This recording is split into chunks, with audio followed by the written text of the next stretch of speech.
Fundação Educacional de Votuporanga e Unifev oferecem TVU Jornal. O corpo da criança que levou um tiro disparado acidentalmente pelo primo é enterrado em Valentim Gentil. Toda a região ainda está abalada com a tragédia. Aqui em Votuporanga, a Secretaria de Trânsito faz mudanças nos semáforos. Alguns não têm mais a contagem regressiva do vermelho. A ideia é prevenir para que acidentes não aconteçam. Doenças cardíacas preocupam os médicos. No Brasil, a cada 1 minuto e meio, uma pessoa morre por problemas de coração. A tecnologia é a alternativa para tentar diminuir esse índice. É 19 de junho, boa noite. O TVU Jornal desta segunda-feira está apenas começando.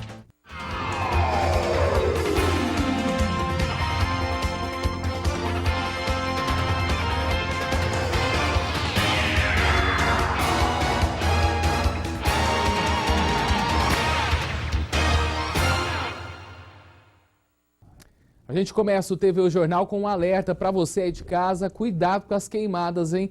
Essa madrugada em Valentim Gentil, no bairro Jardim Europa, teve um princípio de incêndio que foi controlado pela Defesa Civil. Segundo a entidade, esse foi um ato de vandalismo e praticado por alguns moradores que colocam fogo para afastar os insetos. Isso é muito perigoso porque pode acabar se alastrando, sem contar que estamos entrando num período de tempo seco e poucas chuvas. Hoje, por exemplo, no meio da tarde, aqui em Votuporanga, a umidade relativa do ar ficou em 37%, bem próximo do estado de atenção. E em Fernandópolis foi confirmado o primeiro caso de leishmaniose visceral em humano. A vítima, criança de 1 ano e meio, que permanece internada na Santa Casa lá da cidade. Sendo submetida aí a tratamentos, mas passa bem. O caso foi notificado pelo Centro de Atendimento a Doenças Infectocontagiosas e Parasitárias, que está mantendo todos os cuidados necessários com o paciente e auxilia os seus familiares que residem no bairro Vila Veneto. Agora a gente fala da tragédia que teve em Mira Estrela e que abalou a região inteira. Foi enterrado agora há pouco o corpo da criança de 7 anos que foi morta por um tiro acidental disparado pelo primo de 10 anos, enquanto eles brincavam em um sítio. Segundo a polícia, eles estavam em um dos quartos e encontraram a arma atrás do guarda-roupa. O fato aconteceu na tarde de ontem, quando 2 crianças, uma de 7 e outra de 10 anos, brincavam num dos quartos de um sítio localizado no município de Mira Estrela. De acordo com o delegado da seccional de Fernandópolis, Orestes Carósio Neto, o garoto de 10 anos encontrou uma cartucheira calibre 28 que tinha apenas um cartucho atrás do guarda-roupas e começou a brincar. A arma teria disparado acidentalmente, atingindo o menino Gabriel, de 7 anos, na nuca. Ele foi encaminhado para o pronto-socorro, mas já chegou sem vida no local. Ainda de acordo com o delegado, a arma pertencia ao dono do sítio, que vai responder pelos crimes de posse irregular de arma, omissão de cautela e homicídio culposo, quando não há intenção de matar. O velório aconteceu aqui em Valentim Gentil. A família, ainda muito abalada, não quis gravar a entrevista. Nós conversamos com alguns conhecidos da família que também estão chocados com o que aconteceu. E eu fiquei muito abalado, porque eu conheço ele desde quando ele era bebezinho aqui na rua, aqui na farmácia. E foi um choque muito grande. Até hoje pela manhã eu ainda não estava acreditando que isso tinha acontecido. Eu estou assim, chocado. Foi muito triste, é uma tragédia sem tamanho, né? A gente não sabe, não tem palavra para dizer. Muito triste. O dono do sítio, que é dono da arma, foi preso hoje de manhã em Fernandópolis, mas solto agora à tarde. O juiz definiu na audiência de custódia que ele deve responder o processo em liberdade. E a gente continua falando da região, agora com os destaques do Noroeste Paulista, trazidos pela Angélica, no Região em um Minuto. Olá, Angélica. Olá, Wender. A Polícia Ambiental apreendeu 20 animais silvestres que eram mantidos em cativeiro em uma casa em Mirassol. Segundo a polícia, eles seriam levados para São Paulo. Um homem e 2 mulheres confessaram que capturaram os animais em uma mata perto de Batiba City. Eles foram multados em R$10 mil e vão responder na justiça por crime ambiental. E em Fernandópolis, um homem de 27 anos morreu em um acidente na rodovia. Ele era o motorista de um dos 2 carros que bateram de frente na madrugada desse domingo. No outro veículo estavam 2 jovens que foram socorridos e levados ao pronto-socorro da Santa Casa em estado grave. Um rapaz de 19 anos morreu depois de ter sido atropelado por um caminhão de cana enquanto trabalhava nessa madrugada em Cajobi. Ele era auxiliar de produção da usina Tietê e, por volta da meia-noite, trabalhava em uma fazenda quando foi atingido pelo caminhão. A Polícia Civil de Olímpia investiga o caso. Essas são as notícias da nossa região. Uma boa noite e até mais. Até amanhã, Angélica. E uma grande operação policial contra um esquema de venda de carteiras de motoristas foi promovida nesta segunda em 7 cidades da região de Rio Preto. Foram cumpridos 54 mandados de busca e apreensão e também de condução coercitiva de funcionários do Detran e de centros de formação de condutores. Chamada de Operação Delta Fake, a ação policial atingiu as cidades de Guaíra, Colômbia, Barretos, Olímpia, Colina, Jaborandi e Bebedouro. E busca investigar aí uma possível facilitação mediante propina da aprovação de alunos em exames veiculares práticos para a obtenção de carteiras nacionais de habilitação, especialmente em categorias destinadas a motoristas profissionais. E como é segunda-feira, é dia dos vereadores se reunirem para a sessão da Câmara. Você pode participar, ainda dá tempo. Daqui a pouco eles começam a analisar os 4 projetos previstos. O de autoria do vereador Meidão, que tratou sobre a denominação da rua Farid Cury, atual projetada 22 do residencial Figueira. O do vereador Heriket Finkel, que denomina a projetada 11 do Vilar 3 como rua Valdevino de Paiva. Os parlamentares também analisam o decreto de autoria do Rodrigo Beleza e que dá insígnia de honra ao mérito a Luiz Fernando Góes Lievana. Por fim, tem o projeto de lei da Prefeitura que trata sobre a antecipação obrigatória da primeira parcela do 13º salário para o mês de julho de cada ano. E você já sabe, amanhã às 7h30 a TV Unifev transmite essa sessão na íntegra. E nós também, claro, vamos trazer os principais destaques aqui no TV Jornal. E a seguir vamos falar do trânsito. Em alguns pontos aqui de Votuporanga, a Prefeitura retirou a contagem regressiva do vermelho em semáforos. A medida é preventiva. E também tem novidades para os moradores do bairro Cidade Jardim. A gente já volta.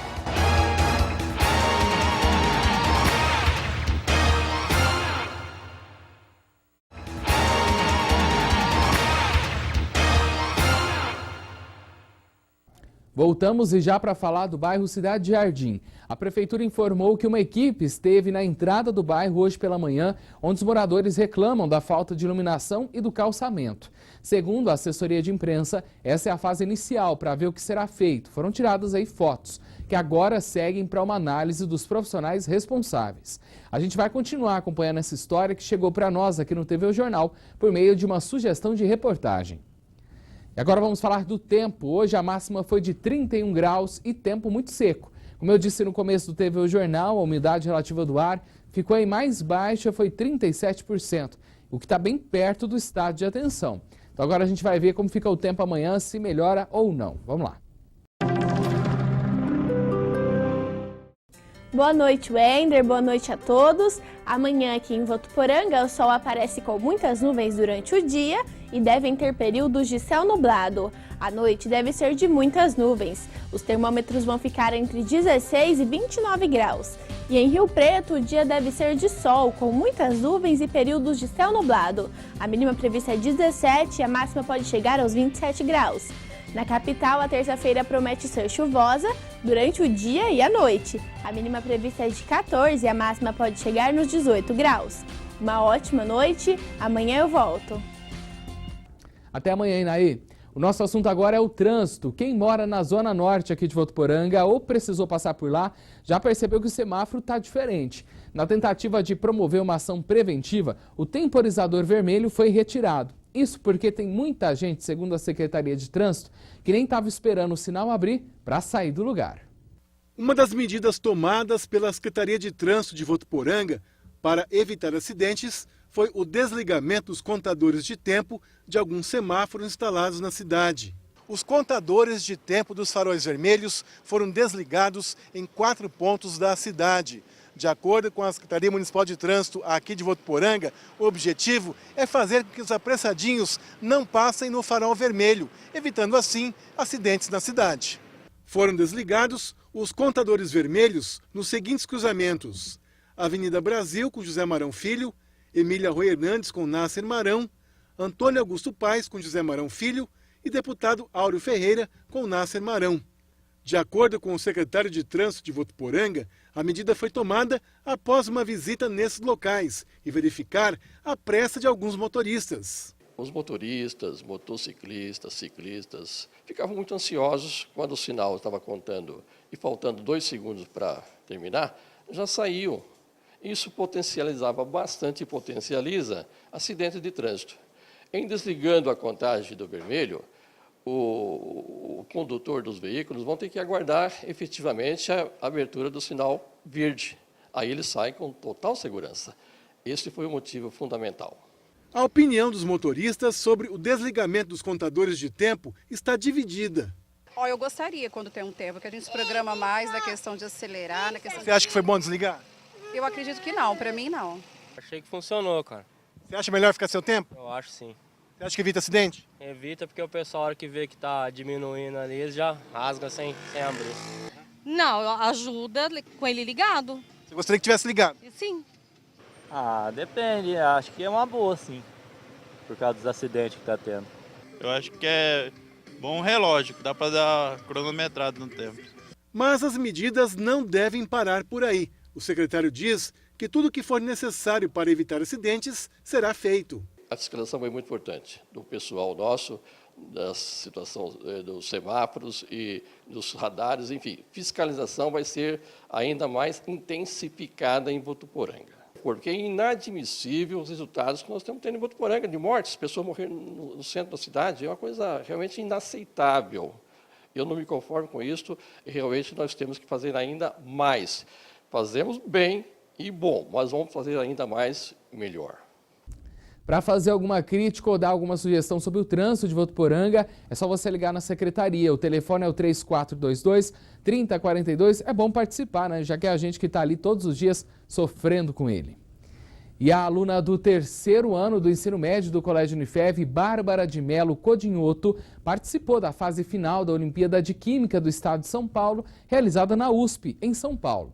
A competição, organizada pela Associação Brasileira de Química, é destinada aos estudantes do ensino médio. Os 100 melhores classificados da primeira fase, cuja avaliação é uma redação, são convocados para a etapa final.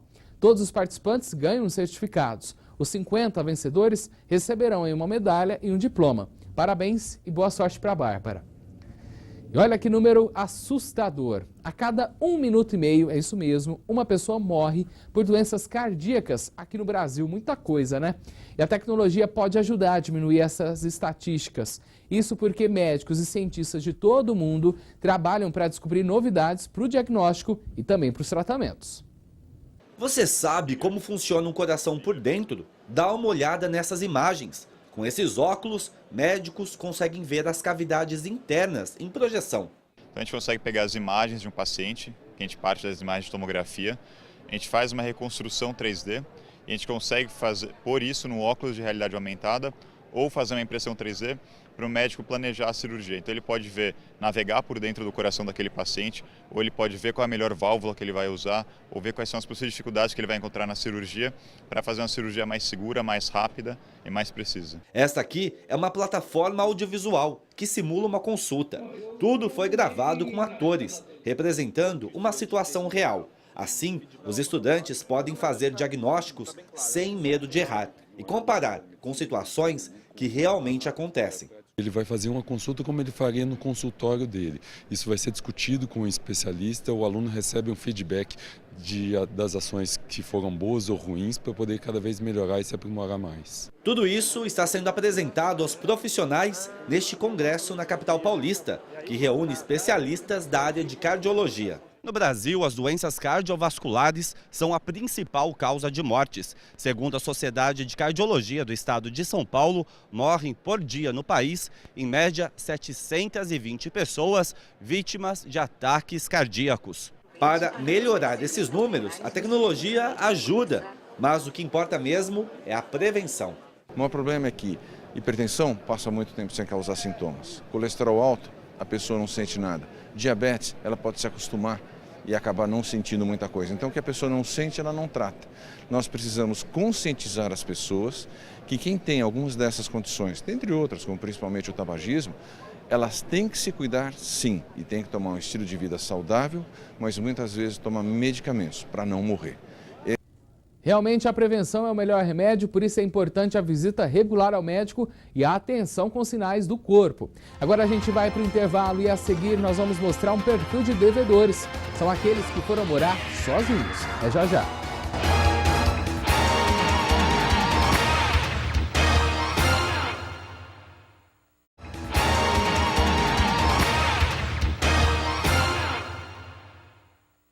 A defesa do presidente Michel Temer entrou hoje com uma ação na Justiça Federal em Brasília contra o empresário Joesley Batista, dono da JBS. Na ação, Temer pede que o empresário seja condenado pelos crimes de calúnia, difamação e injúria. A ação foi movida depois da entrevista do empresário à revista Época, publicada nesse fim de semana e que deu o que falar. Segundo a defesa, a entrevista foi desrespeitosa e leviana, além de ofensiva à pessoa do presidente. Para os advogados, as declarações de Joesley levam a sociedade a questionar a honradez de Temer. Ter mais privacidade e liberdade é o que muita gente responde quando resolve morar sozinho. Mas essa decisão exige preparo para lidar com contas. É preciso planejar para não ficar endividado e não perder as noites de sono. A vontade de Maíra morar sozinha vem desde a faculdade. Este ano, ela finalmente conseguiu alugar o apartamento que tanto queria. Eu morava longe, né? Morava com os meus pais em outra cidade e sempre trabalhei em São Paulo. Então, eu precisava estar mais próximo do meu trabalho, né? E aí também a questão de ter uma liberdade. Ela paga por mês R$ 1.900 de aluguel pelo apartamento, que tem uma sala, uma cozinha e 2 quartos. Comprar móveis, pagar contas, manter o apartamento, ou seja, se sustentar sozinha, não é muito fácil. Os gastos começaram a pesar no orçamento. Por mais que eu tivesse um planejamento e tivesse um dinheiro guardado, no final do mês eu sentia que não era o suficiente o dinheiro, porque tudo era para o apartamento, tudo era para alimentação, para contas, para móveis, e aí eu sentia a necessidade de trazer alguém para morar comigo.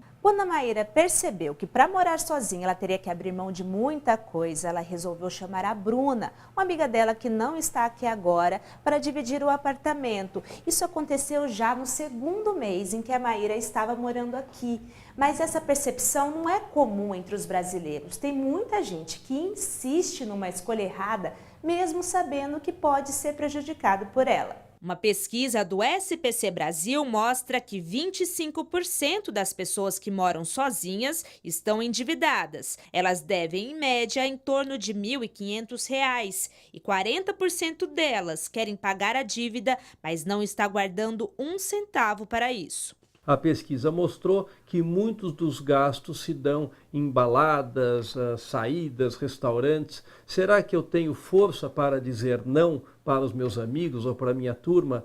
Tem que cortar, tem que diminuir. Às vezes você nem está frequentando a turma que você pode frequentar. Se eles forem realmente seus amigos, eles não vão te abandonar. Agora, se eles forem amigos da sua carteira, do seu cartão de crédito, aí não tem solução. O que pode ser uma solução é tentar iniciar um planejamento financeiro para colocar as contas em dia. Mas, segundo o SPC Brasil, não é o que a maioria tem feito. A entidade diz que 8 de cada 10 pessoas que escolheram viver sozinhas não se planejaram para isso. A partir do momento que você tem despesas de água, de luz, de eventual condomínio, de aluguel, ou seja, aí terão que ser elegidas prioridades. A Maíra sabe o que é prioridade para ela. Ao invés de R$ 1.900, ela está pagando R$ 1.100 de aluguel e usando o dinheiro que sobra agora para fazer outras coisas bem prazerosas. Sobra dinheiro, tanto que eu acabei de voltar de uma viagem. Coisa que se eu estivesse morando sozinha eu não ia poder fazer. Aí o exemplo de que o esforcinho pode gerar bons resultados, né? E que planejamento é a palavra para a vida. E uma última notícia agora de esporte é que a equipe de futsal feminino conquistou nesse fim de semana o vice-campeonato do torneio de Onda Verde. A equipe também teve a melhor defesa da competição, que deu à goleira Murielle Silva o troféu destaque do torneio. Parabéns para toda a equipe. E para rever as nossas reportagens é só você ir lá no tvunifev.com.br ou facebook.com/tvunifev. Amanhã a gente volta às 7 da noite. Até lá!